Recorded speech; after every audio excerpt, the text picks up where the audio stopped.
Kyle Shanahan's decision making.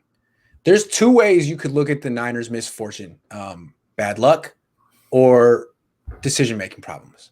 I'm gonna go with. I mean, it's a combination, but I'm gonna go with the part that the Niners can control, the part that Kyle Shanahan can control, and a lot of stuff falls under this umbrella. How he structures his training camp practices. You know, how many guys are going to get hurt in his training camp? Because if they can get this team to week 1 relatively healthy, watch out. This team, I mean, to me, this team beats itself more than other teams beat it. They're so competitive. They can beat teams with their third string quarterback. They just get down to their third string quarterback. They get down to their third string running back. Can they keep themselves healthy? Can Kyle keep his team healthy somehow? Can he make the right decisions that lead to that?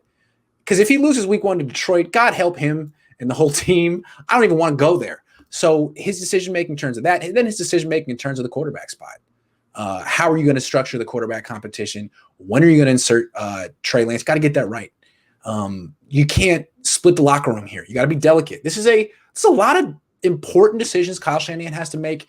Decision-making has been his weakness, in my opinion, but he could prove me wrong. I'd like to see that. Kyle Shanahan's decision-making. I don't want to leave it up to chance. I want to put this on the head coach. Yeah, and I'm tired of speculating about how vigorous the practices are. Not speculating, but trying to read all into other people. I'm really interested to see what exactly is going on. Who's running 100% of the plays? You know, we understand that Fred's doing that without a contract. That's Fred Warner, though. That's different. And does that mean that everybody should be doing that? Yes and no. Certain guys you kind of have to know. You have to baby along a little bit, not baby, but just make sure that you're careful with them. You know, it's almost like you want to keep them in a little bit of bubble wrap as well. But I'm very interested to figure out what the tempo of these practices are like. Who exactly is on the field all the time, and that's stuff that I would have never known unless I get to be up close, and that's what we're gonna find out in about 2 weeks. So I agree, and I can't really give a opinion on this because I don't know.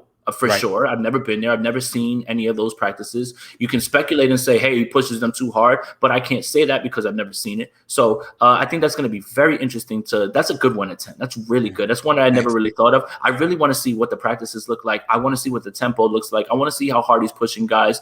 And, God forbid, that somebody gets injured, then maybe we'll be able to point to something. But I'm looking to, get through this camp with no injuries at all, anything like that. And I just can't wait, man. I can't speak more about this. He's already said he's not going to alter his training camp, but he says a lot of stuff. You know what I mean? He could be lying. He could totally change things. He could say whatever he wants to say. I feel like he did that. I mean, he didn't let anyone know that he had changed his thinking on quarterbacks and was going to draft Trey Lance. That kind of came out of the blue for a lot of people high up in media. Maybe he could be doing the same thing here. You think, I've said I'm not going to change things up. I don't have to be truthful here. This is private. I'm going to do what I have to do. It'd be very interesting because to me, again, if he can just I know he wants to prepare his team. It's year 5. You got a lot of vets on this team. Just get them to week 1 healthy. See what you can do because you haven't been able to really do that yet. See what happens. Yeah.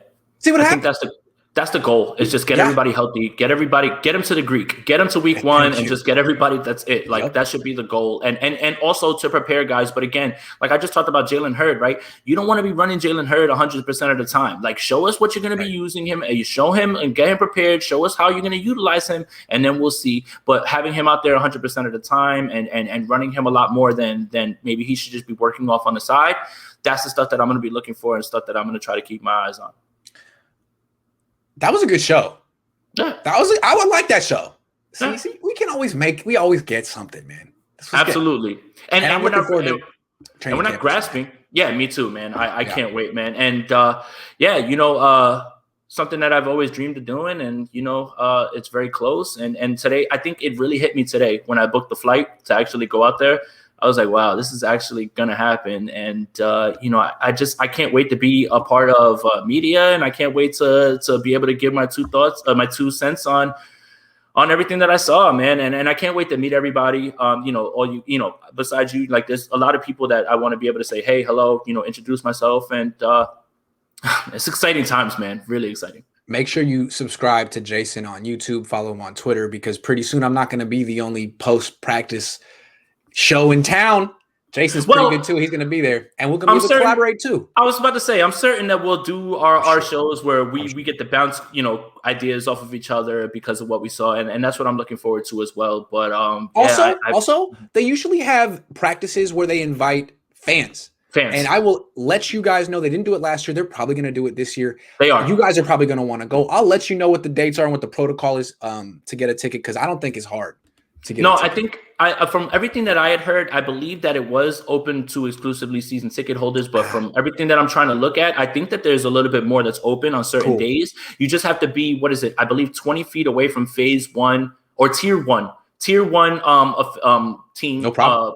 Yeah, so like they'll make it work. There'll be fans there, and you guys will be able to see stuff as well too. But yeah, man, I can't believe it's this close. Like we literally went months trying to figure out how are we going to fill this time, and now look how quickly things have happened. And now this is prime time. Now we're getting close to it. I think of the off season, especially July, as like just rowing a boat through the ocean with no end in sight. It's a little scary, but right now you can see shore. It's right there. It's right there, and it's glorious.